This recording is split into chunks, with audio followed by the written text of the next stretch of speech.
Here are some recommendations and insights to increase chance of success.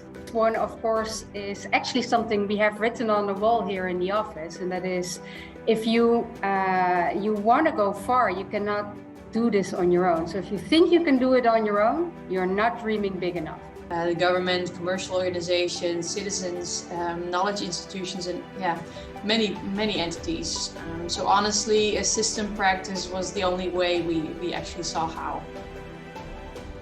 That scaling an innovative model for healthcare it requires a system change. We need to collaborate as the local government is responsible for healthcare in the country. Understand what scaling meant for us, because it means scaling an idea, a model, not an organization.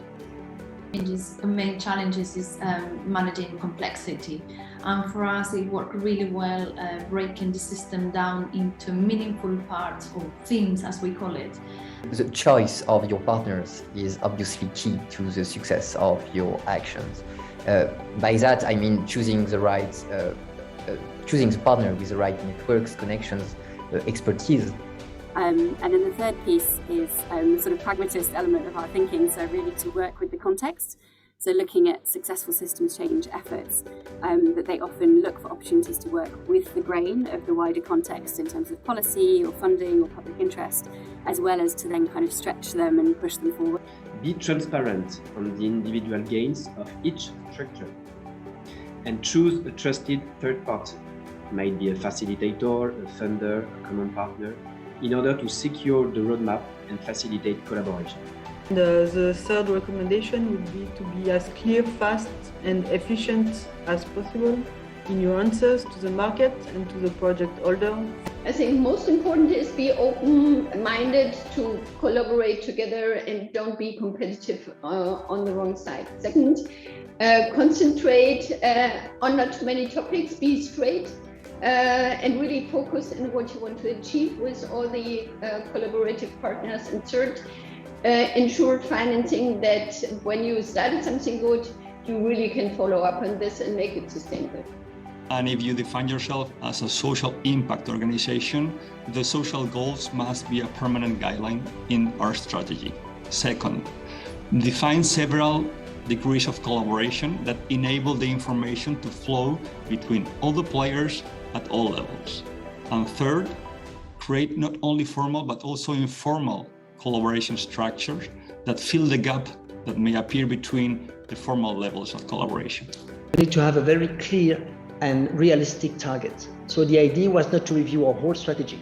The idea was to identify very specific projects that might emerge. We use digital platforms to create a level playing field between governments, civil society and founders.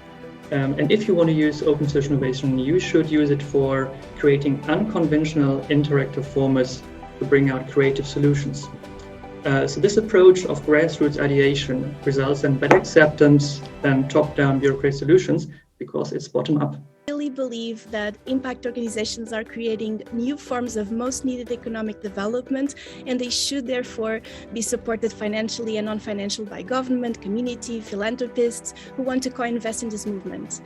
Therefore, we encourage a blended financing ecosystem strategy as a safe and strong way to make change happen.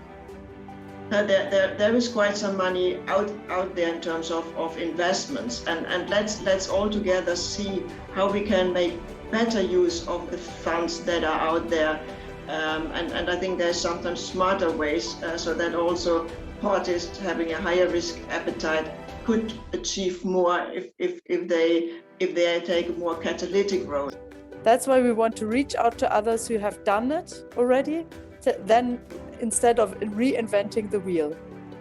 And on the other hand, we want to build trust and share knowledge. And that's where we hope to bring in and inspire the right motivation and the expectation to team up with those who have system change perspective.